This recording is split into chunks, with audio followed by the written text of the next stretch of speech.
है बच्चों, आज मैं क्लास 10th में रासायनिक अपक्रिया समीकरण लेकर आया हूं, जिसमें कि आपको टाइप्स ऑफ रिएक्शन बता रहे थे कि रासायनिक अपक्रिया कितने प्रकार की होती है। तो हमने 4 प्रकार की मुख्य अपक्रियाएं बताए थे जो आपके सिलेबस में आता है। पहला संयोजन, दूसरा आपको वियोजन अपक्रिया बताए थे, तीसरा है विस्थापन अपक्रिया, और यह अपक्रिया मोस्ट इंपॉर्टेंट है। आप तीसरे चैप्टर में भी इसको थोड़ा सा पढ़ेंगे, लेकिन यहाँ पे पूरा डिटेल आपको बता देंगे विस्थापन अपक्रिया क्या होती है। संयोजन और आपका वियोजन हो चुका है, पहला लेक्चर आप देख सकते हैं हमारे CBSE अकेडमी पर। और ये तीसरा टाइप्स ऑफ रिएक्शन में तीसरी रिएक्शन होती है। सबसे पहले विस्थापन है क्या, तो नाम से पता चला है कि डिस्प्लेसमेंट या विस्थापन, यानी किसी को उसके जगह से हटा दिया जा रहा है। यानी आप क्या कहेंगे, ये केमिस्ट्री है, केमिस्ट्री के भाषा में कैसे इसको लिखेंगे, तो कहेंगे कि जब किसी एक अधिक क्रियाशील तत्व द्वारा किसी कम क्रियाशील तत्व को उसके अपने यौगिक से हटा दिया जाता है, यानी विस्थापित कर दिया जाता है, तो उसे हम विस्थापन अपक्रिया कहते हैं। यानी विस्थापन का मतलब होता है कि एक किसी भी, जैसे एक व्यक्ति से दूसरे व्यक्ति को हटा दिया जाए या कि एक तत्व से दूसरे तत्व को हटा दिया जाए, यानी कि जो अधिक क्रियाशील तत्व को अगर कम क्रियाशील तत्व के यौगिक से उसको हटा दिया जाता है तो विस्थापन अपक्रिया कहलाती है। इसके उदाहरण सबसे ज्यादा इंपॉर्टेंट होती है, इसलिए उदाहरण आपको देखना है कि 10th में कौन कौन से उदाहरण आपके लिए उपयोगी होते हैं। तो पहले इसकी परिभाषा देख लीजिए। वह अपक्रिया, वह अभिक्रिया जिसमें, वह अपक्रिया जिसमें अधिक क्रियाशील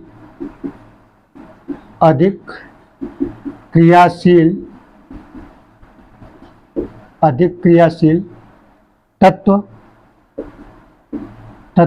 कम क्रियाशील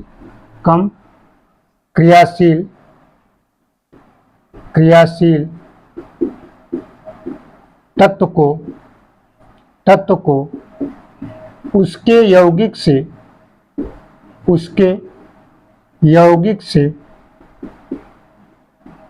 विस्थापित कर देता है, यानी हटा देता है,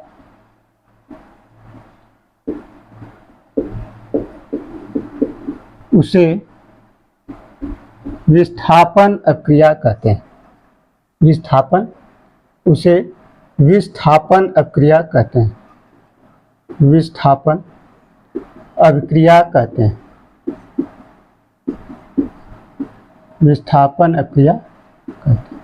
अब इसमें उदाहरण कौन कौन सा है, 10th स्तर पर आपके बोर्ड में, चाहे यूपी बोर्ड हो, CBSE बोर्ड हो, चाहे कोई भी बोर्ड हो, जो 10th स्तर के क्वेश्चन क्या एग्जाम्पल लेना, क्योंकि आप 12th स्तर पर देखेंगे, 11th स्तर पर बहुत सारे उदाहरण हो जाते हैं, तो वो आपके काम का नहीं होता है। आपके 3 उदाहरण आपको बताएंगे, अगर पेपर में आना होगा तो इसी में से आएगा, नहीं तो नहीं आएगा, फिर चाहे कोई भी हो। तो पहला उदाहरण आप देखते हैं, एग्जाम्पल पहला है कि यदि हम कॉपर सल्फेट के विलयन को, यानी कि हम आयरन का अपक्रिया करा देते हैं कॉपर सल्फेट से,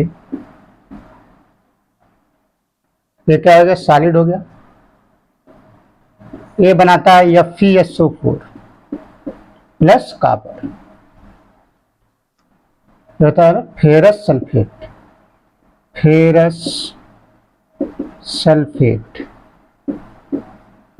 यह कॉपर सल्फेट,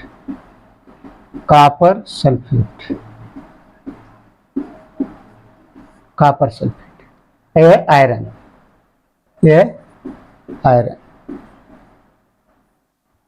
और आपका कॉपर विस्थापित हो गया है। अब देखेंगे इसमें जो कॉपर सल्फेट होता है ये कम क्रियाशील, यानी कॉपर सल्फेट में जो कॉपर है वो आयरन से क्या है, कम क्रियाशील है, अधिक क्रियाशील है। तो अधिक क्रियाशील तत्व जो होते हैं वो कम क्रियाशील को उसके यौगिक से विस्थापित कर, यहाँ देखिए कॉपर सल्फेट से कॉपर को हटा दिया है और अपने यहाँ पे जुड़ गया, ये क्या हो गया, विस्थापन अपक्रिया का उदाहरण हो गया। अब इसमें जो इसका कलर होता है ये नीला होता है, ये भी आपसे पूछा जाता है, नीला। इसका हल्का हरा होता है, इसका क्या होता है, हल्का हरा रंग होता है। तो आपसे क्वेश्चन पूछा जाता है तो बताइए, अगर किसी लोहे की कील को कॉपर सल्फेट के विलयन में डुबो दिया जाता है तो उसका रंग परिवर्तित हो जाता है, बदल जाता है, ऐसा क्यों? तो आप यही उसका आंसर देते हैं कि जब आयरन या कील को कॉपर सल्फेट में डुबोते हैं तो नीले रंग का होता है, जब कॉपर सल्फेट डालते हैं तो क्या हो जाता है, हल्का मलिन रंग हो जाता है, हरे रंग का हो जाता है, इसलिए वो हल्का भूरा रंग दिखाई देने लगता है कील का। तो आपसे क्वेश्चन बोर्ड में आता है कि किसी कील को कॉपर सल्फेट डूबने पर वो भूरा रंग क्यों हो जाता है, तो आप बताएंगे क्योंकि नीला से क्या हो जाता है, हल्का हरा हो जाता है, उस पर जो परत चढ़ जाती है वो हल्के भूरे रंग की दिखाई देने लगती है, इसलिए इसको हम बोलते हैं विस्थापन अपक्रिया, क्योंकि यहाँ पे आयरन के द्वारा कॉपर को विस्थापित कर दिया गया। ठीक, दूसरा उदाहरण जो बहुत पूछा जाता है, इंपॉर्टेंट है परीक्षा की दृष्टि से, और ये CHS जैसे BHU जो पेपर है आप CHS सेंट्रल हिंदू स्कूल का, उसमें टेस्ट में भी कई बार क्वेश्चन आए हैं कि इसमें कौन सी टाइप का अपक्रिया है। जैसे उदाहरण में Fe2O3 प्लस एल्युमिनियम, ये बना लेता है Al2O3 प्लस ट्वाइस Fe। ये रिएक्शन लिख के देता है और कहता है कि किस टाइप की अपक्रिया। हमने 4 प्रकार की अपक्रियाएं पढ़ाया है, संयोजन, वियोजन, विस्थापन और द्विविस्थापन, चारों नाम बताए थे, इसमें तीसरा चल रहा है। तो ये रिएक्शन देता है, तो किसका उदाहरण हो गया, विस्थापन का। ये डायरेक्ट क्वेश्चन आपसे पूछा जाता है कि जो ये क्या है, आयरन ऑक्साइड,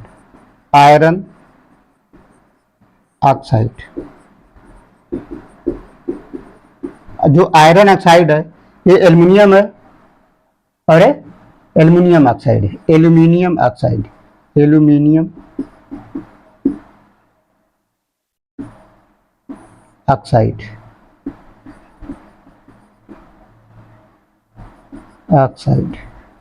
जो ये अपक्रिया होती है ये किसकी होती है, विस्थापन अपक्रिया का उदाहरण होता है। यहाँ पे जो आयरन है एल्युमिनियम के द्वारा देखिए विस्थापित कर दिया गया, यानी अपने यौगिक से आयरन को हटा करके क्या गया, अपने एल्युमिनियम यहाँ जुड़ गया। यानी कि एक तत्व जो होता है दूसरे तत्व को हटा करके वहां पे अपने जुड़ जाता है, यही क्या होती है, विस्थापन अपक्रिया होती है। और जो जुड़ेगा क्या होगा, उससे अधिक क्रियाशील होगा। एक और उदाहरण देख लीजिए आप, कोई भी उदाहरण ले सकते हैं आप, जैसे PbCl2 या Pb का रिएक्शन अगर हम करा दें CuCl2 से, तीसरा उदाहरण है, तो बना लेगा PbCl2 प्लस कॉपर। ये भी उदाहरण है किसका, विस्थापन अपक्रिया का। यहाँ Pb जो होता है वो मोस्ट रिएक्टिव होता है किससे, कॉपर से। ये हो गया आपका कॉपर, यहाँ रिप्लेस हो गया है यहाँ से, तो ये भी किसका हो गया उदाहरण, विस्थापन अपक्रिया का।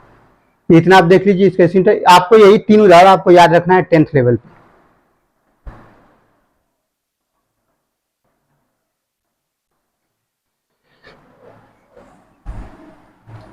लेकिन कुछ उदाहरण और आपको देखेंगे कौन कौन से होते हैं। जैसे आप देखेंगे कि कौन कॉपर सल्फेट को विस्थापित नहीं कर सकता। जैसे आपसे क्वेश्चन दे दिया जाए, जैसे हमने एग्जाम्पल तौर पर ले लिया AU या AG लिख लीजिए,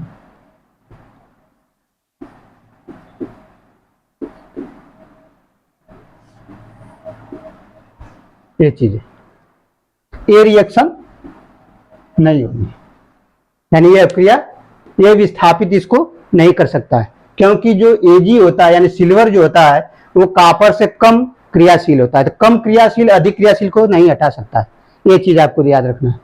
जैसे आपको क्या क्या कॉपर सल्फेट को कौन कौन नहीं हटा सकता है, नोट में यहां कर सकते हैं कि Ag, Hg, Pt, gold, Au, ये जो होते हैं कॉपर सल्फेट को, यानी कॉपर सल्फेट के विलयन से कॉपर को नहीं हटा सकते, यानी ये अपक्रिया नहीं होगी, क्योंकि ये जो चारों तत्व हैं वो कॉपर से कम क्रियाशील हैं, इसलिए कॉपर सल्फेट से कॉपर को विस्थापित नहीं कर सकते हैं। ये अगर आपको याद है तो कोई भी क्वेश्चन गलत विस्थापन अपक्रिया का नहीं होगा। जैसे आपसे कह दिया जाए सवाल के तौर पे, एग्जाम्पल के तौर पे कह दिया जाए कि बताइए इनमें से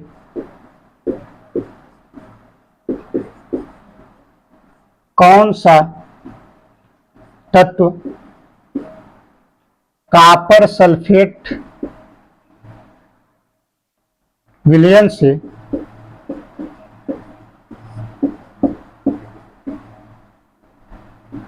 कॉपर को विस्थापित कर सकता है, विस्थापित कर सकता है। तो जो कॉपर से ऊपर होंगे वही इसको विस्थापित कर सकते हैं। कॉपर से ऊंचे जितने भी तत्व होते हैं सब होते हैं, इनको 4 को छोड़ करके, यही आसान हो जाएगा। ये 4 याद कर लीजिए। जिसके नाम में देखिए जी लगा रहता है वो विस्थापित कॉपर सल्फेट कॉपर को नहीं कर सकता है, क्योंकि जो इलेक्ट्रोकेमिकल सीरीज है यानी कि जो क्रियाशीलता का क्रम है उसमें कॉपर से चारों नीचे आते हैं, बाकी जितने तत्व बचते हैं सब कॉपर से ऊपर आते हैं। तो जो ऊपर होगा वही इसको विस्थापित करेगा। अब देखेंगे इसमें, जैसे एग्जाम्पल के तौर पर विस्थापित कर सकता है, उदाहरण जैसे ऑप्शन आपको दे दे, आयरन Ag Hg और हो गया Au। तो इसमें आंसर क्या आ जाएगा? आयरन, क्योंकि देखिए इसमें 4 जो दिए हुए इसमें से 3 ऑप्शन में है, यानी कि कॉपर से क्रियाशीलता के क्रम में जो सीरीज होता है उसमें नीचे है। तो आपको एक ही लाइन में याद कर लीजिए कि कॉपर से नीचे 4 लोग हैं, Ag Hg Pt और Au। ये चारों लोग अगर तत्व हैं तो कॉपर सल्फेट से कॉपर को विस्थापित नहीं कर सकते, और किसी के साथ अक्रिया कराई जाती है तो विस्थापित कर सकता है। जैसे आपसे कह दिया जाए कि क्या रिएक्शन होगी, zinc plus copper sulphate, zinc plus copper sulphate, तो यह क्रिया हो जाएगी, क्योंकि ये बन जाएगा ZnSO4 प्लस कॉपर। क्यों? क्योंकि 4 लोगों में नहीं है, देखिए कहीं जिंक लिखा है, अगर इन चारों में जिंक नहीं है तो इसका मतलब कॉपर सल्फेट से विस्थापित, कॉपर सल्फेट कॉपर को विस्थापित कर देगा। अगर ये चारों में से कोई है तो विस्थापित नहीं कर सकता। ये हम बताने की कोशिश कर रहे हैं आपको कि कॉपर से केवल 4 ही लोग नीचे हैं क्रियाशीलता के क्रम में, इसलिए 4 लोग कॉपर सल्फेट को कॉपर से विस्थापित उनके यौगिक से नहीं कर सकते हैं। बाकी कोई भी तत्व होगा, देखिए यहाँ पे आपको याद हो ना, उससे कोई दिक्कत नहीं। आपको ये याद करना कि कॉपर सल्फेट से कॉपर को केवल ये 4 लोग विस्थापित नहीं करते, बाकी कोई भी कर सकता है। जैसे जिंक लिख दिया, जो उधर उदाहरण लिखवाए वो आपको डायरेक्ट आपसे पेपर में आपसे वही आते हैं, लेकिन आपको पूरा जानकारी होना चाहिए ताकि किसी भी प्रकार का क्वेश्चन गलत ना हो। चाहे यही क्वेश्चन उल्टा करके दे देगा, जो 4 लिखवाए इसमें से 3 ऑप्शन यहाँ दे सकता है, एक ऑप्शन कोई दे देगा इनमें से कौन विस्थापित नहीं करेगा। ठीक है, तो ऐसे भी क्वेश्चन, तो आपको ये चारों याद है तो किसी भी स्तर का क्वेश्चन आप सॉल्व कर सकते हैं। इसके बाद आपको पढ़ना है द्विविस्थापन, इसकी साइड ले लीजिए। द्विविस्थापन,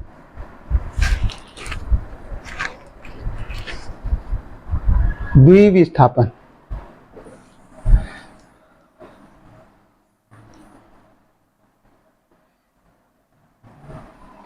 द्विविस्थापन क्या होता है, इसके उदाहरण बहुत जरूरी है आपके लिए, बहुत पूछा जाता है कि द्विविस्थापन अपक्रिया क्या होती है। तो विस्थापन द्विविस्थापन बहुत ज्यादा अंतर नहीं, इसमें भी एक प्रकार का विस्थापन ही है। द्विविस्थापन अपक्रिया, द्विविस्थापन अभिक्रिया, यानी इसका नाम होता है double displacement, double displacement, displacement, double displacement. देखिए विस्थापन का मतलब आपने समझा कि एक तत्व दूसरे तत्व को क्या करता है, उसके यौगिक से हटा देता है, लेकिन इसके आगे क्या लगे, द्विविस्थापन।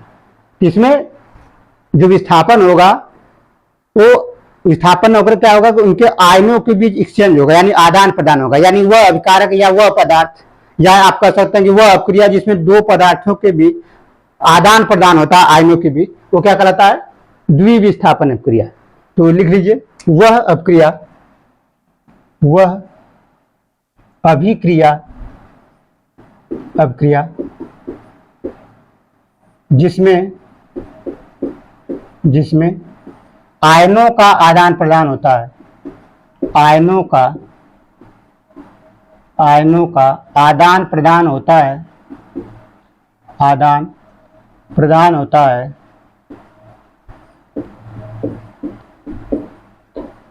उसे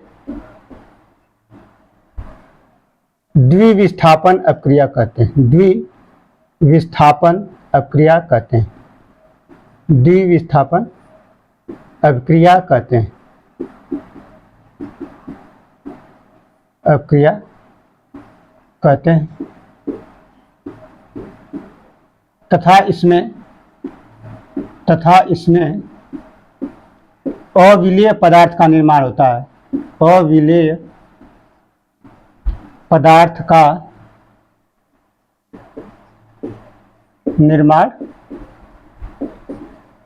निर्माण होता है,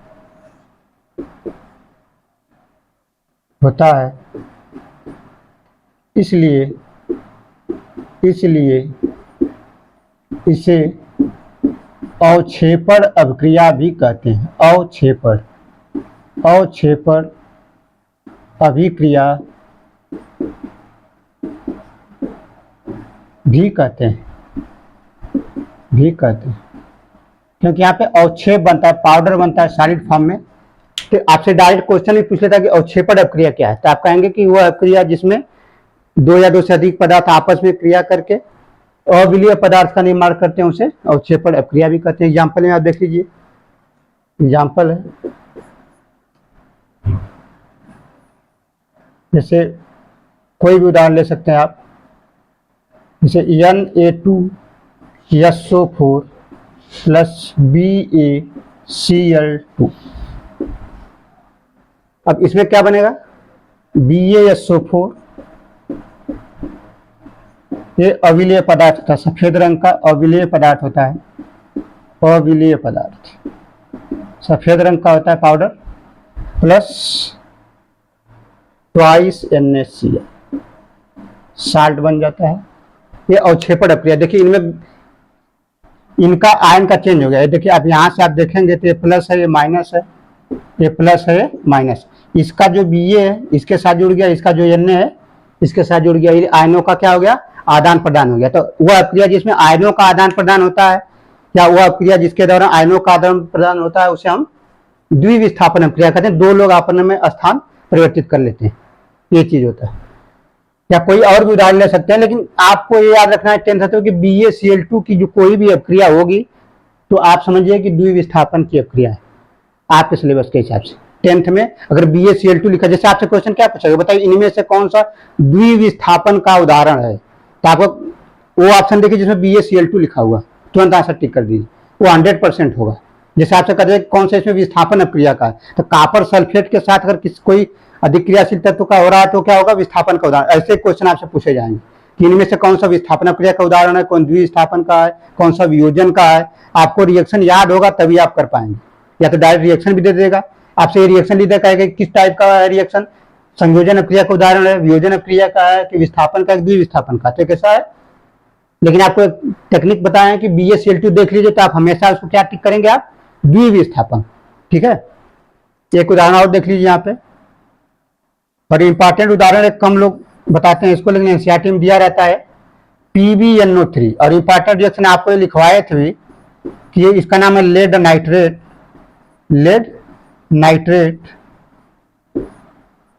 जब हम आपको पढ़ाए थे थर्मल डिकम्पोजिशन उसमें वियोजन में लिखवाए थे कि PbONO2 प्लस O2 बनाता है। लेकिन यहाँ पे जब इसका रिएक्शन हम HCl से करा देते हैं, HCl से, ये भी उदाहरण हो जाता है किसका, द्विविस्थापन का। अगर कोई BaCl2 के साथ अभिक्रिया करता है तो वो अवश्य होगा क्या, द्विविस्थापन। लेकिन कोई जरूरी नहीं कोई BaCl2 के उदाहरण द्विविस्थापन के होते हैं, कई सारे उदाहरण आपको द्विविस्थापन के मिलेंगे। लेकिन 10th स्तर पे आपका बहुत अच्छे से काम चल जाएगा कि BaCl2 के सारे उदाहरण क्या होते हैं, द्विविस्थापन के अंतर्गत आते हैं। जबकि और भी उदाहरण होंगे लेकिन यहाँ BaCl2 नहीं है तो इसका मतलब नहीं है कि द्विविस्थापन नहीं होगा। आपको थोड़ा सा लॉजिकली ये पता चल जाएगा कि कौन सा द्विविस्थापन है कौन सा विस्थापन।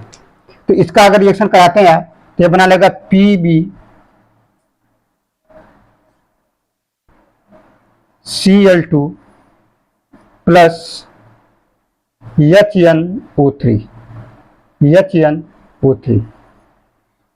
ये PbCl2 हो गया, ये HNO3 हो गया, यानी नाइट्रिक अम्ल। आप देखेंगे यार लेड जो है वो किसके द्वारा विस्थापित हो गया है, हाइड्रोजन के द्वारा। ये H जो चला गया इसके साथ और इसका, यानी कि आप यहाँ देखेंगे ये प्लस है, ये माइनस है, ये प्लस है, ये माइनस है, ये प्लस है, ये माइनस है, ये प्लस है, माइनस।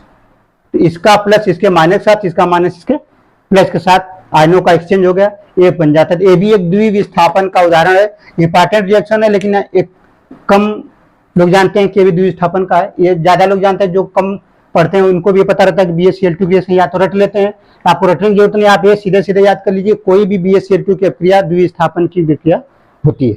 और भी उदाहरण आप ले सकते हैं इसमें कोई भी, जैसे आपसे कह दिया जाए, ये पहला उदाहरण हमने ले लिया, ये दूसरा ले लिया, एक उदाहरण और करा दे रहे हैं। जैसे BaCl2 के साथ कोई भी, जैसे हमने H2SO4 ले लिया, H2SO4 की अभिक्रिया अगर हम करा दें BaCl2 के साथ, क्या बना लेगा, इसमें प्रोडक्ट बनाना बहुत आसान है। देखिए यहाँ से तोड़ दिया करिए, आप इसको प्लस दे दीजिए, दूसरे को माइनस। नहीं समझ में आया तो पहले को प्लस दूसरे को माइनस, पहले को प्लस दूसरे को माइनस, इसका प्लस इसके माइनस के साथ, इसका माइनस इसके प्लस के साथ, इसका प्लस है इसका माइनस है, यानी पहले हम अवक्षेप बना लें BaSO4, यह अवक्षेप बन गया आपका। जब BaCl2 होगा तो BaSO4 जरूर बनेगा, यानी कि अब यहाँ पर क्या बन जाएगा, twice HCl plus twice HCl। ये भी किसका उदाहरण हो गया है, द्विविस्थापन। कहते 3 उदाहरण आप याद कर लीजिए, ये ज्यादा पूछा जाता है और ये भी, दोनों उदाहरण आपको देखना है। आप देखेंगे क्योंकि इसमें इससे ज्यादा आपको नहीं पढ़ना। फिर इसके बाद आपको उष्माक्षेपी, उष्माशोषी, अपचयन, उपचयन, रिडाक्स अपक्रिया क्या होती है, ये सारी अपक्रियाएं बताएंगे आपको। थैंक यू, धन्यवाद।